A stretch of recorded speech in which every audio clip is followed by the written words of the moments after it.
Here. For those of you just now tuning in, my name is CarmelOP and welcome back to Ratchet Clank. We're on Drex space station. We're currently, I don't even know what we're doing out here in space. You're like a vegan for consuming video games? I wouldn't say vegan because meat's awesome. Because you gotta enjoy the garbage too. Like my favorite parts of Call of Duty are just shutting my brain off, walking down the hallway shooting bad guys, right? It's fun and it's engaging. It's fun and engaging to that extent.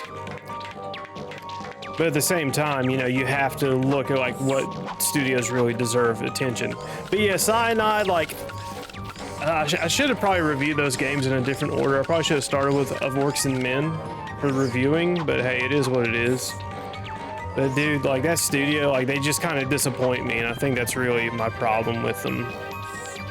Is that they're more or less they're just putting out stuff that makes them money to keep them afloat, and yet they're sitting on a cash cow and just don't know it. You know, they're sitting on sticks.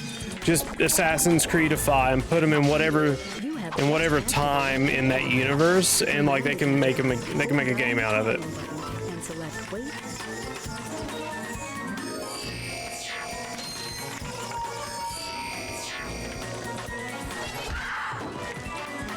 They just simply don't do that. Did I lose a bunch of them? No. I think I lost one. Yeah, I lost one. Damn it. Oh well. I have to go back and get that one. Ooh, what's up here? Anything? Nothing? Nothing. Okay, whatever. Probably have to go back and get that other bot. Did he respawn? Yeah, he did. Okay. But yeah, it's game design's not hard. First of all, is it fun? Yes or no? Because look at the most popular games there are. Are they fun and do they appeal to a wide audience, right? Guess what? Fortnite is fun and it appeals to literally everybody. That's just how it is. Look at Call of Duty. Is it fun? Yeah. Does it appeal to a wide audience? No, not necessarily, but enough people play it, they don't need to anymore. Because back in the day, when I was a kid, you had the classic Call of Duties. You had the World War I, World War II ones. I don't know if they did World War I. I know they did World War II. But using it, you can drain and fill pools. But you also have to look at the time of when Modern Warfare came out. We were still in Iraq and Afghanistan. So that was a huge motivator for a lot of people just to play those games, just to get that soldiering and military experience. You know, that was just it. So it was easy for them to sell at that time because patriotism was almost at an all-time high. I'm back. So you are. And I found this. Hey, cool. It's a, what is it? A hydro displacer. Great. I always wanted one of those, I guess. Fortnite doesn't appeal to you? Okay, have you played it? I'm not jabbing at you or anything, but I didn't think it appealed to me, and then I played it, and then I fucking maxed out a battle pass. You know what I mean? It happens like that because I was having fun with some friends who played it. And sometimes it just works like that, you know? Hold on, where does this go? Because this is not our ship. This shuttle has an autopilot which will take you to a decommissioned large warship. Our scanners. Okay, we gotta get more. We gotta get something else on the ship before we can use that. Okay. Oh boy, gas. Yeah, I didn't, I looked at Fortnite for years and I was like, man, this is a fucking kid's game. And, what do you know, I played it and the fucking attitude on it changed really quick. The colors made you sick? Okay, then you have a reason not to play it. Need a little help with these enemies? Try a Gadgetron Taunter. Available at any Gadgetron vendor. Yeah, I'm not getting a taunter. I have all the weapons I need now. Oh shit, how far did that go?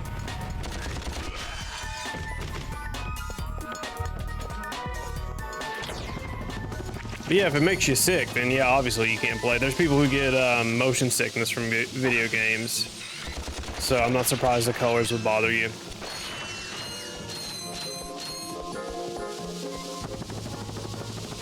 Which, that's crazy.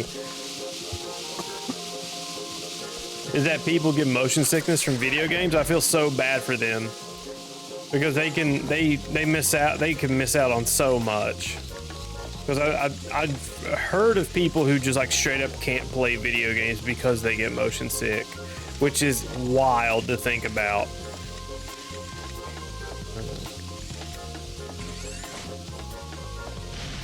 Okay, oh, they fucking tricked me. Thought we were in the clear.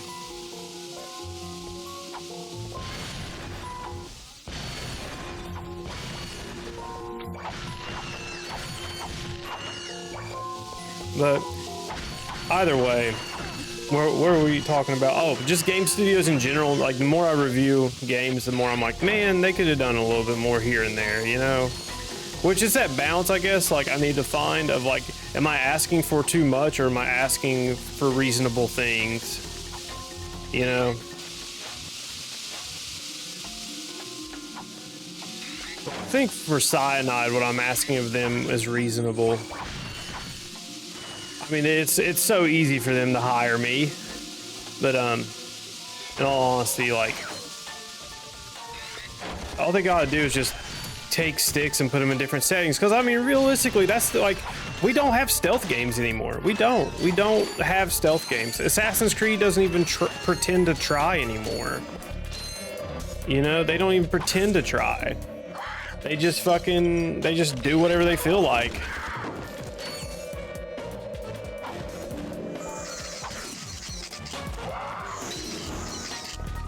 It's probably the only game that made me sick that I can think of. I can handle jet flying games fine. You love it. Oh fuck, oh fuck. Yeah, I didn't used to play it, but I remember when Ace Combat 6 came out on the 360 and I fucking played through it. For some reason, I just never played a game like that and I enjoyed it. I'd like to play like something like that with a fucking Oculus, dude. That's gotta be wild.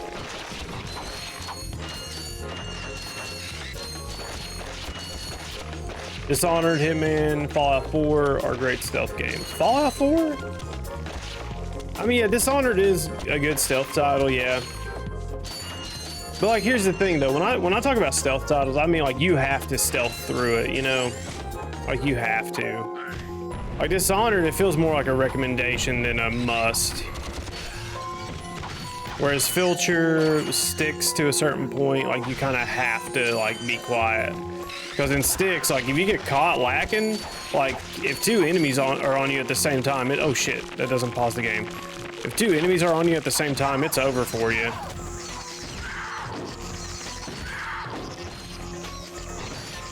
I need to go and play through Dishonored 2. I'll probably replay Dishonored 1 too. Just to do it. But I'll probably, I don't know if I'll do all the DLC and all that, but I remember being burned out on it, so I might just play 1, take a break, and then go play 2 instead of trying to hit them back to back. And be Corvo on Dishonored 2, but here's the thing, is like, you have an entire game playing Corvo, you know what I mean? Like, I kind of want to experience the other play style, but if it's harder or, you know, less fun for a reason, I guess I'll have to play Corvo. That's the thing, though. You know, I guess I could do the other character on my own time whenever I feel like it.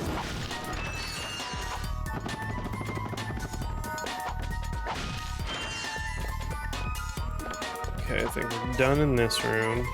Oh boy, more Glove of Doom targets.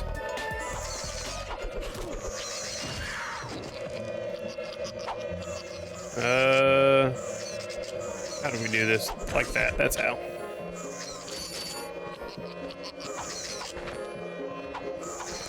I think 1's enough to take them out. No, apparently not. Yeah, 1 is enough, okay. they're just not spawning because there's too many things here in game. Okay, one just offed itself. Okay, so that one is going to need 2 of the Glove of Doom.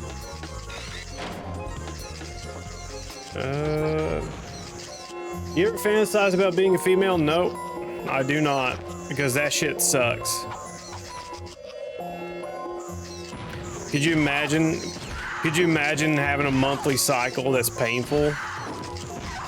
I don't want that, so I don't fantasize about it at all.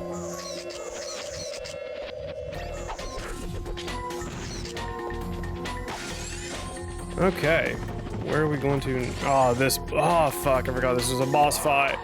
Oh, and I'll have 1 Glove of Doom shot. That's fantastic. This is why I love the Glove of Doom, because it's stupid broken.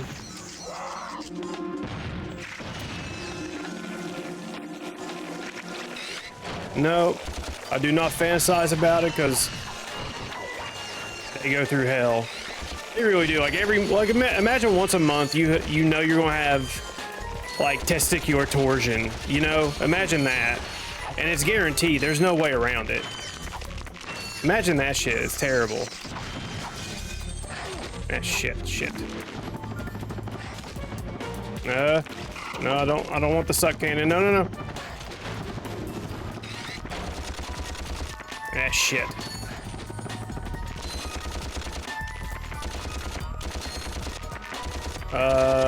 Can you sit still, please? Okay, there we go. Thanks, buddy.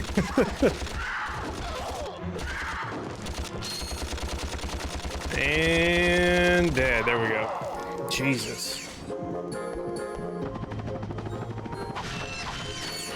He has that southern accent. So when I was in the army, I had to go to Maryland, which is and it was Bethesda, Maryland, and it's kind of like uppity a little bit, you know, a little bougie or whatnot.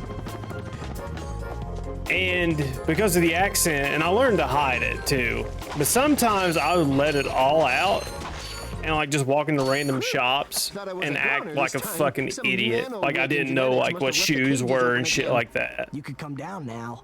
Honestly, a gadget engineer deserves a bit more respect, if you ask me. So, you are an inventor. Gadget engineer. I create revolutionary devices for Executive Chairman Drek. For instance, the Ola. My soon-to-be patented grind boots. Look, I need to get out of here so I can find a new job. How about I sell you these at cost? Sell? After we just saved your scrawny butt? All right. I'll give you the employee discount too. Well, thanks. I'm gonna get out of here while I still can. You've got the grind boots. Grind boots let you travel on But roads yeah, like this. like I mean, it's a stereotype, but it's a fun stereotype, right? Like if you have like a southern accent, people think you're fucking stupid. And you know, like I play on that sometimes, you know. I probably told this story once before, but every morning when we'd go and work out, right? My NCO, my sergeant, she speaks Spanish, right? She's from Mexico, and every now and then she just like during PT hours she'd throw out like a random Spanish phrase, whatever. I didn't understand it, whatever, you know. And she would just say stuff, had no idea what it was, and from that, you know, it was just like kind of normal. You know, just to hear just random Spanish while you're fucking running a kilometer at a time, 4 time. And anyway, one morning she just she walks up to us and she says Guten Morgen, which is German for good morning. And I look at her and I go, man, that's some weird Spanish. And she looks at me and goes, that's German. And I look at her and say, I fucking know. Like, you get what I'm saying? Like, with this accent, you can get away with being dumb and, like, just 180 it on people.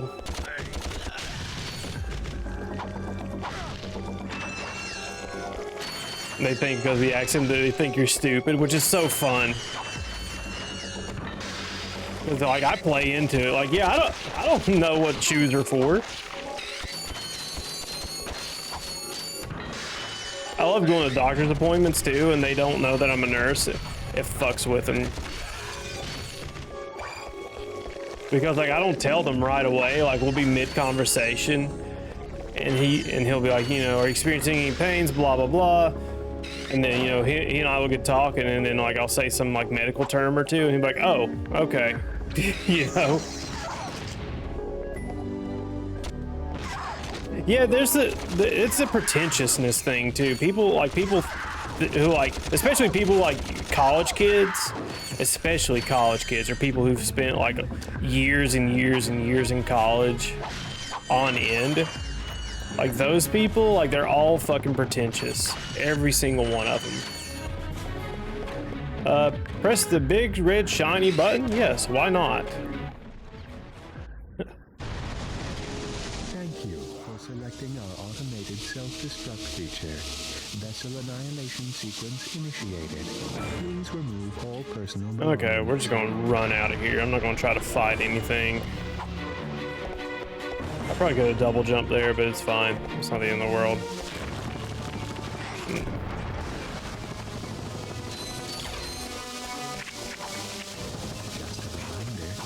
Oh no, this is bad. Okay, we're fine. So you should leave now. We had one health orb left, but we made it out. Is that all we're gonna get this game is 4 health orbs? That kind of sucks. Oh, let me turn the AC on. I am burning beef buck up.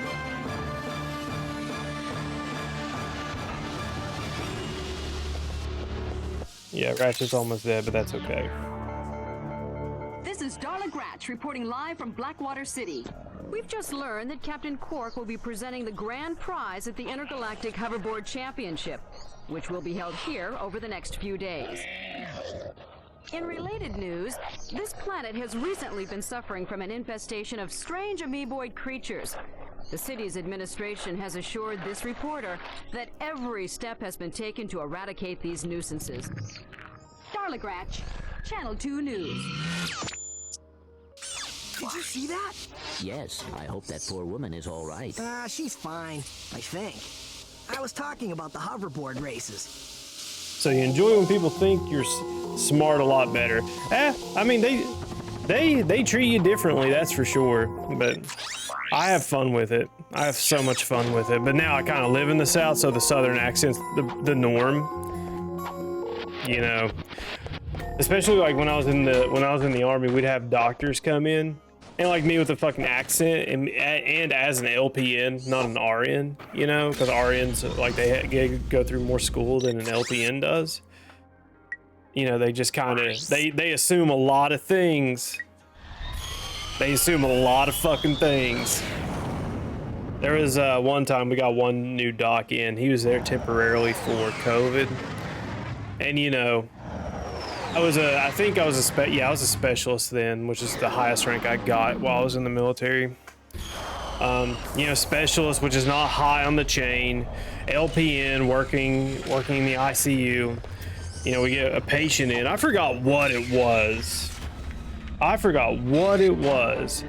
But he just didn't take me seriously, and I don't know why. I don't even question it. I don't really care. He just didn't take me seriously. It was just his attitude towards me. I don't even think it's because of the accent or anything. I think it's because I was just an LPN. But remember I recommended him something. Like we had a patient. I don't even remember what was wrong with him. And oh fuck. Can that even? Oh, that dies in one. Okay, whatever. I wasted a little bit of ammo, but that's okay. He just didn't take me seriously. Anyway, we had a patient who had something wrong with him. I forgot what it was because like I remember random shit from nursing school. And I called him, I said, hey, this is what's going on. Should we give them X because this is happening? And he said, no, why do we do that? I said, well, I kind of remember from nursing school that this is a thing that happens. I forgot what it was. Anyway, he says no, and then we just get off the phone with each other. No shit, about 10, 15 minutes later, he calls me back and he says, hey, I ordered that medication. Like, you know, just shit like that. I'm telling you, new doctors are the fucking worst. Like, doctors who've been around the block, or not doctors who've been around the block, but doctors you've worked with for a while who know you are the fucking best. All the other ones, like, if you meet a new doctor, it sucks. Because they don't know your, like, they don't know your knowledge base. And like, they just don't take you seriously. But it is what it is. They're doctors, you know. At the end of the day, if I get sued, he gets sued, you know. I get it, but at the same time, it's like a little ridiculous, but whatever. We had one doctor, I remember his name, I won't say it. He was the cardiologist. I've probably told this story before. We had a patient literally dying on us because his heart rhythm was irregularly irregular. And we could not figure out what was wrong with this dude. And he was alive, you know, he was talking to us. He said he just like felt flutters in his chest and stuff, which is kind of typical for patients with that fucking strip that he had. And we're trying to get a hold of this cardiologist. And he's an old ass man who drives like a fucking Corvette or McLaren or some shit. He gets paid a lot of money, so he's going to drive whatever the fuck he wants. Anyway, this patient, he's fine. He's dying. We think he's dying. Well, yeah, he's dying. There's no way that heart would have kept up with that rhythm. It would have been bad eventually. And then we call him, couldn't get a hold of him, left a message on our little walkie-talkie system that we have. It's called Vocera. Most hospitals use it, I think, or have a system similar to it. Anyway, we leave him a message, and then like fucking 30 minutes later, after this patient's heart's doing this crazy shit, he comes hobbling down the hallway asking like, why is everybody calling me, blah blah blah, I got patients, blah blah blah. It's like, dude, like, you're the cardiologist, you're the only one we have, and we're lucky you're here right now. We fucking need you. And he looks at this dude's rhythm strip, you know, he's there so we can give the patient adenosine, which stops the heart so it can be reset. We didn't shock him or anything. But man, it's just like, bro, this dude's dying. You're being a fucking ass for no reason. And there's another nurse I worked with. His name was John. And John, he would not go, like, so like when we'd have a patient who had like a cardiac problems, like we would do something called an acute coronary syndrome rule out, ACS rule out for short. And John, he would not do it. He would not go to that cardiologist because he was the only one we had. He would not do the ACS rule outs because that dude was just an ass. Him and John would fight all the time. Even John just did what he asked, like there would always be something wrong or some shit, and he was just not having it. Oh my god. It's so stupid. Dude, I've been getting new coworkers recently. It is really awkward. I don't know how to greet. One was a very attractive lady. I'm trying to act casual. It's really stressful. Just don't let, first of all, it's a job. At the end of the day, it's a job who will replace you at the drop of a hat. You get that in your head first.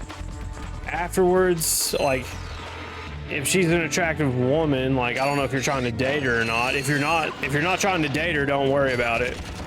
If you are trying to date her, I don't recommend dating coworkers because that never ends well. Okay, that's the dude who'll sell us the rip you a new one.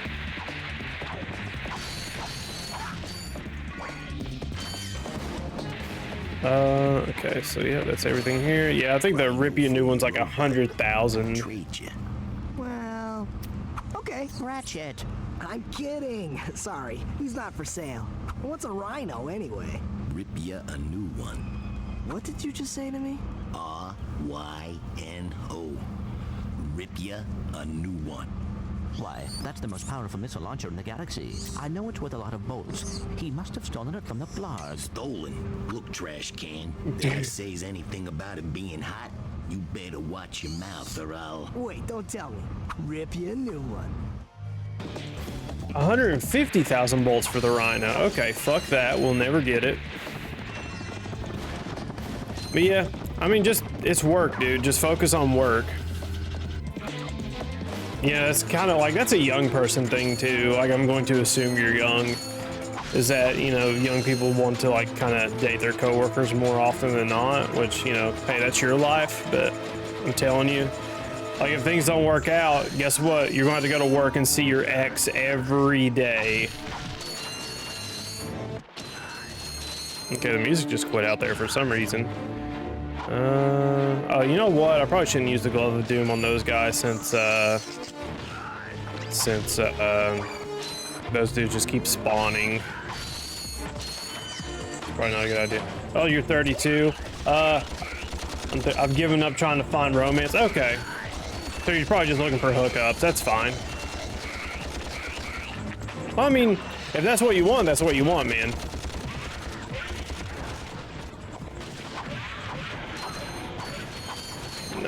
Glove of Doom.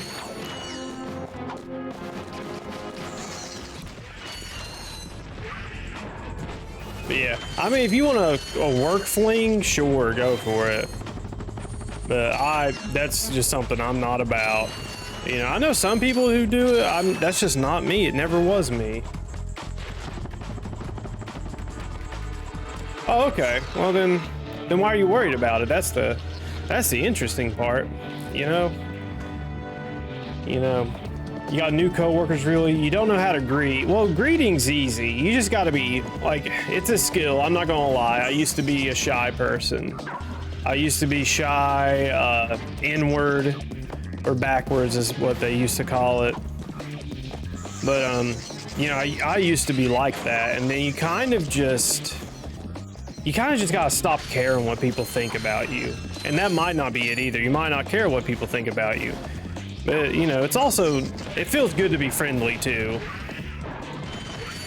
Especially like to new coworkers. Because, like, you know, they don't, you know, it's a new job for them. You know, they're nervous. They don't know what to expect. You know, all they're looking for really is a friend at that point. And so it's an easy way to either make friends or, you know, it's an easy way to make friends and shit like that. Because that's how it would be like whenever we get a new soldier in. You know, you just say, hey, what's up? You know, it's awkward too. You're never going to get past the awkwardness, but you can, or no, now hold on, let me take that back. You will get through the awkwardness, it just takes time. Well, I worry they will assume I'm going to try to hit on them because they're always getting hit on. So I avoid them, but that is a different kind of creepy, awkward. Well, so here's how you present yourself, okay? Here's how you present yourself, and here's how you behave around female workers who you know are being either hit on or approached by men at work, okay? You take a very professional stance. You don't joke with them, only, talk about work-related things. That's really it. And don't, you can joke and stuff, but don't go too far with it. I had a friend in high school. There was this awkward dude. He was an asshole, but he was awkward too. Fuck, was he an asshole? And nobody liked him because he just wouldn't. He was like he's that dude who had to be the smartest guy in the room. And we just made fun of him because he was just a prick and he wasn't personable. And anyway, females, whenever a female gives a dude attention, the dude will automatically assume that she wants to go out with him or that she wants to go out with him or whatever. So the second you kind of establish that you're not interested, don't tell them that because that's even weirder. But I don't know. Let me think about that. Because really, if you just keep it work related, if every conversation you have with them is work related, ask about family or whatnot, they'll respect you for that, and that's kind of the way to get through that. Okay. I don't know why I'm going after this gold bolt, but I am. Okay. Well, that doesn't go to where I want to. Is there another button I missed? So like, that's a thing for me. It's like I'm married, and so they see that wedding ring on, and they just, you know, it's easier for women to talk to you because, like, you know, like I'm not interested. You know what I mean? I guess we just can't get this. Oh shit, my eye is fucking itching. For those of you watching live, it is greatly appreciated that you are